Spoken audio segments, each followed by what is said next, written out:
అంటే ప్రపంచవ్యాప్తంగా సుమారు ఎంతమంది తెలుగు వాళ్ళు ఉంటారన్న మీకున్న స్టాటిస్టిక్స్? ప్రపంచవ్యాప్తంగా అంటే తెలుగు రాష్ట్రాల్లోనే ఇంచుమించు 65 మిలియన్ అంటే మనకి ఎడ్యుకేటెడ్ పీపుల్ ఉన్నారండి. ఓకే. అదే మనకి పెద్ద మార్కెట్. ఎందుకంటే వాళ్ళని మనం సంస్కరించగలిగితే అంటే తెలియని ఇటువైపు అట్రాక్ట్ చేసి ఇలాంటివి చేస్తే దీని ద్వారా లెర్నింగ్ ఇది ఏంటంటే ఇది కేవలం ఇది ఒక ఆట కాదు. ఆటలోంచి ఒక భాష, సంస్కృతి, లిపి దాని విలువ తెలుస్తాయి. కుంటూ వచ్చి ఇలా ఒక టార్గెట్ మార్కెట్ని చూసి మేము ఎలాగ ఫోకస్ గ్రూప్ రీసెర్చ్ చేసాం అన్నమాట. చేస్తే ఒక 5 రకాలుగా ప్రజలు ఉన్నట్టుగా మాకు అనిపించింది. లాస్ట్ 1 year నుంచి మేము చేస్తున్న ఫోకస్ గ్రూప్లో. అంటే కొంతమందికి ఆటల మీద సరదాగా ఇంట్రెస్ట్ ఉంటుంది, వాళ్ళకి ఇలా ఒక గేమ్ పెట్టాం.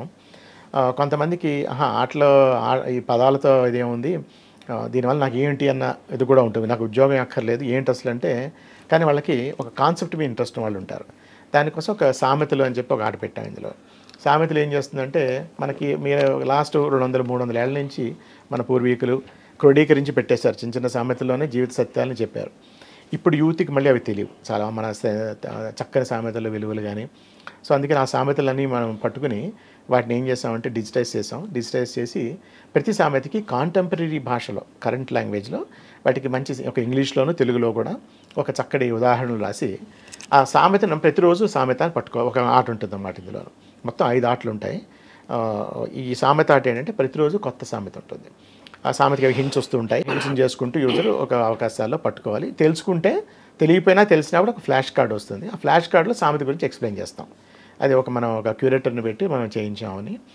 సో అది ఒకటి మనం ఒక సామెతలు. ఆ సామెతలు అంటే లిపి డాట్ గేమ్లో ఇది కూడా 5 మొత్తం లిపి డాట్ గేమ్లో 5 ఆటలు ఉన్నాయండి. 4 ఆటలు ప్రస్తుతం నడుస్తున్నాయి. 5 ఆట గురించి చెప్తా, 5 వస్తుంది. 4 ఆటలు ఏంటి సార్? ఈ 4 ఏంటంటే ఫస్ట్దేమో పదం, అంటే తెలుగు పదం అన్నమాట. ప్రతిరోజు ప్రపంచం అంతా ఒకే ఒక్క పదాన్ని పట్టుకోవాలి, అంతే ఆట. ఈ ఆట పట్టుకుంటే ఆట అయిపోతుంది, ఆ రోజుతో అయిపోతుంది.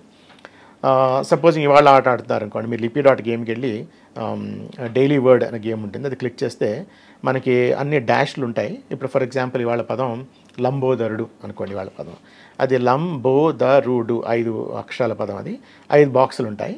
మన 7 అవకాశాల్లో అది ఏంటి అనేది పట్టుకోవాలి. మనకి హింట్స్ వస్తూ ఉంటాయి, అలా ఆడుతూ ఉంటే హింట్స్ వస్తాయి. మనం ఇస్తున్న కొద్దీ మనకి చెప్తూ ఉంటుంది, ఇందులో గుణింతం తప్పు, ఇందులో ఇది తప్పు అని చూపిస్తూ ఉంటుంది. మనం 7 అవకాశాలను పట్టుకుని చేయగానే ఆట అయిపోయింది అన్నమాట. మన ఫ్రెండ్స్కి చెప్పచ్చు మనం గెలిచాము, ఆట అయిపోయింది అని. ఫస్ట్ గేమ్ డైలీ వర్డ్, పదం గేమ్ అన్నమాట. రెండోదేమో గడబిడ అని పెట్టాం. గడబిడ ఏంటంటే అది ప్యూర్లీ మెంటల్ గేమ్.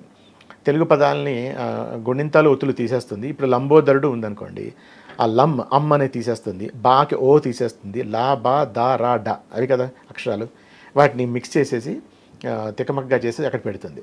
అంటే మనకి ఎదురుగుండా డా రా బా లా అని కనిపిస్తాయి. మనం ఆ రోజంతా టైంలోనూ దానిలో పదం ఏంటని కట్టుకోవాలి. అంటే లంబోదరుడు అని అందులోంచి మనం పట్టుకోవాలి దాన్ని. అలా 3 పదాలు ఉంటాయి, 3 పట్టుకోవాలి. అది గడబిడ గేమ్ అంటే ప్యూర్లీ మెంటల్ గేమ్. దానివల్ల ఏమవుతుందంటే ఒక పజిల్ సాల్వింగ్ గేమ్ లాగా అన్నమాట. అది సెకండ్ గేమ్. థర్డ్దేమో సామెతల గేమ్. సామెతల గేమ్లో ప్రతిరోజు ఒక సామెత ఉంటుంది, ఆ సామెతను పట్టుకోవాలి. సామెత మనం ఒకవేళ మీకు తెలిసినా తెలియకపోయినా దాని అర్థము, దానికి ఒక ఎగ్జాంపుల్, కాంటెంపరీ మీనింగు, రెలవెన్స్, ఒక ఎక్స్ప్లెనేషన్ వస్తుంది. అది తర్వాత ఫోర్త్ గేమ్ ఏమో పద విహారం. ఇందాక ఫస్ట్ చెప్పిన గేమ్ అన్నమాట. అంటే ఒక చక్రం ఉంటుంది, ఆ చక్రంలో మనకి 7 అక్షరాలు వస్తాయి. అది ప్రోగ్రామాటిక్గా జనరేట్ అవుతుంది. అంతా కంప్లీట్లీ ప్రోగ్రామాటిక్లీ జనరేటెడ్.